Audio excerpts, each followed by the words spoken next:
Hey everybody, this is Curtis from PSNStores.com. Today we're going to take a look at Semispheres. This game came out today. It is available now on PS4. It's $10, I believe. Um, so I've finished this. It's not super long. It's a pretty interesting puzzle game though, that you can play alone, or I guess in theory with two people, if you would like to. I think I get the feeling that maybe it's intended to be a solo experience, but you can totally do two-player if you want. Actually, there was a patch, because you control these two uh, spheres with each analog stick, and so there was a patch actually that I just updated the game with that lets you use two different controllers instead of just one. So you can't do single multiplayer as well. Sorry. But this is a puzzle stealth game, sort of. And so what you see on the left analog stick, I'm controlling this orange little guy here, and on the blue analog stick, controlling the blue sphere here, guy or girl, or neutral gender. I guess it doesn't really matter. Um, but as you notice, they're mirrored, but there are differences. So in the case of this first stage here, there is one. We'll call them a guard. Just for the sake of being simple here, because there are some stealth elements involved, and so you can kind of see their cone of vision, and you kind of get a little bit with your character as well, as you're moving around. And so we have these walls in between them, so they can't see us now. And so the goal is to get both the orange and the blue sphere into the goal, so they can come back together and you can continue. What's interesting here is, so I finished the game a few days ago, and then I've restarted this game, and then now I'm back here, and it doesn't seem like I have any levels unlocked, because I was going to bounce around a little bit, but I guess that's not going to happen. So I don't know if it just automatically restarts you each time. I'm not too sure or at least once you beat it. I don't know. Anyways, that's okay. We'll just go through the first few levels here. So now you notice, again, there's just a few differences. This time it's on the blue side. There's also a power-up here. And so we have this, and you can activate the power-ups with the L1 or R1 button. And so in this case, if we hit R1, we're going to create a sound. And you see the sound wave emit from your character. And that's going to cause the guard to hear it, and thus they'll move around and kind of investigate, and then they'll move back. But that will give my blue character just enough time to kind of make their way through, and then the orange guy can follow.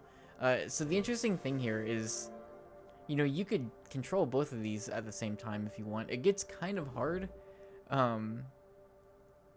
Just inherently, it can be weirdly difficult to try to control these two characters at the same time with two different analog sticks, and like sometimes, like if you're moving in different directions, or sometimes there are parts where maybe they're on the same side of the screen, and it's easy to kind of get them confused. So it gets a little weird there. It's not necessarily a negative on the game, but it can kind of mess with your mind in some ways. But what you saw there is a pretty interesting thing that they do here. Is so these characters are all on different sides, right? They cannot cross over easily, but sometimes you'll have, we'll call them wormholes. There'll be portals, if you will, that will allow the character to kind of peek into the other side. So in this case, the blue character can get this power up, the kind of the sound wave, and if it kind of peeks in, when it activates its power-up, it's actually going to affect the orange side rather than the blue side. And so that's going to be blue's way of helping orange kind of get past this guard. And then blue will, once again, have to use that power to make its way to the goal as well. What I really like about this game is it's not super long. There are, I believe it's like 13 chapters. Each chapter has anywhere from 3 to 5 stages. So it's something you can finish in a few hours, in like maybe a single sitting, even if you're quick enough. But what I really like about it is in instances like this level right here, right?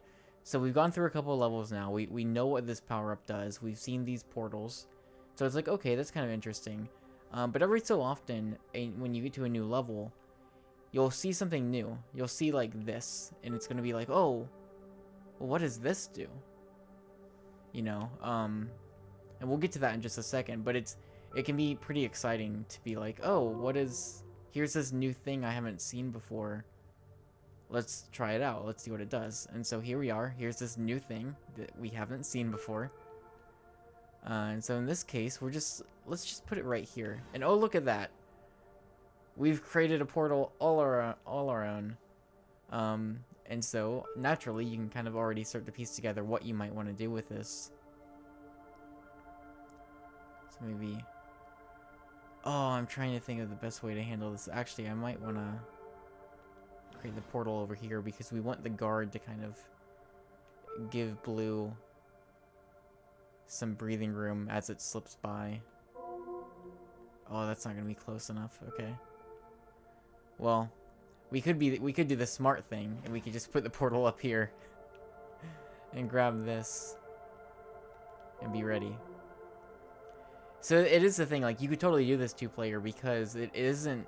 There is some timing-based stuff later on, like much later in the game. There are a couple puzzles that are a bit timing-based that can be a little difficult to do, like, if you're doing it by yourself, because you've got to really, like, focus in on moving each character with each analog stick at the same time. So having it with 2 people might actually make that a bit easier. And it'd still be fun to kind of work together.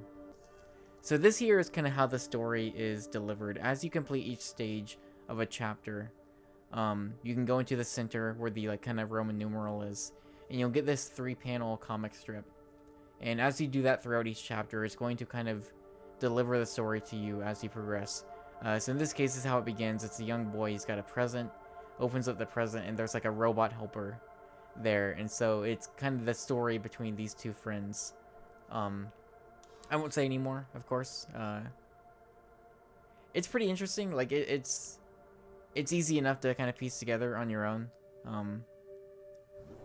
It's a pretty simple story, but I think it still is, like, it's kind of cool. I feel like there's probably supposed to be some relation to the game itself and, like, how it plays into what you're actually doing in the game, although I'm not entirely sure. So there is that, but regardless, the game itself I like quite a bit. I think it's pretty cool. So here's an example of a little bit of timing there. Having to use 2 of your pulses to kind of get the guard far enough so you can slip by. But I think this should give a decent perspective on kind of what this game is. We'll do a few more stages. Hopefully you'll see a couple more power-ups show up. There are some really cool power-up or abilities you get later on. There's some really interesting things, specifically the way that the 2 sides of the screen works. Like, so right now we just have these portals, but later on you'll get, like, you'll actually be able to cross over into each side. So, like, the blue and orange will be able to switch sides. Sometimes they'll be on the same side together. And the way that that's done is really cool and interesting. So I like that stuff quite a bit. So I guess the best way to do this, I'm trying to think, because I'm gonna need, let's see, it's been a few days. I'm gonna need that power up there.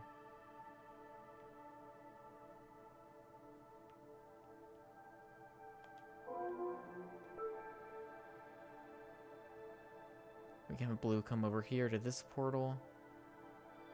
Orange can head back down.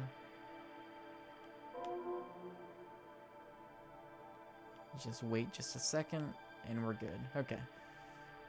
So we'll do like 1 or 2 more stages.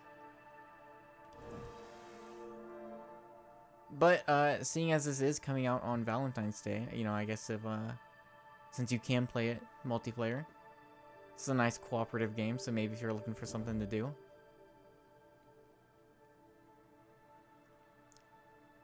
maybe worth checking out. Here's another interesting thing. So now we have this dotted line, so you can't actually cross it at all, and so that kind of leads to some interesting scenarios as well. But let's see what we can do here.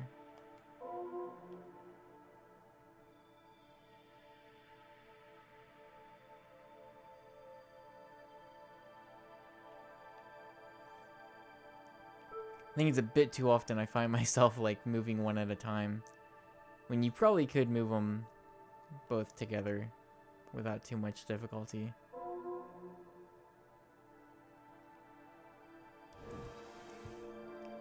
I just always screw it up somehow. Start moving in weird directions. Let's see.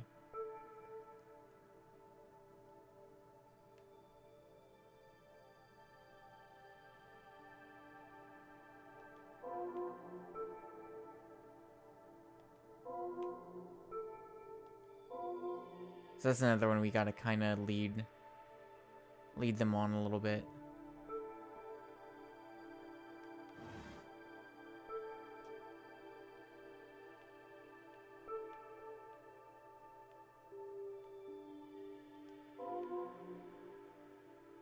Go, go, go. Alright, we made it. But I think that's all I'm gonna show. I don't want to show too much. Again, this is it's a pretty neat game. I should have a review up of this game by the time you're watching this video. I do like it. There's again, it's not super long. I don't think it's like mind-blowing or anything, you know. It's a pretty simple puzzle game, but I do think it's got some really cool mechanics that it works with, and I do like the two-sided screen approach. I think that's kind of unique. It's not really something you see a lot of, I don't think. And being able to control it, like whether it's single player or multiplayer, the game works the same either way. I do like that. I appreciate that quite a bit. And for $10, you know, it's not. I don't think it's a bad deal at all. So, this is Semispheres. It is out now. I would recommend checking it out. I think it's a pretty cool little puzzle game. Thank you for watching as always, and until next time, I'll see you later.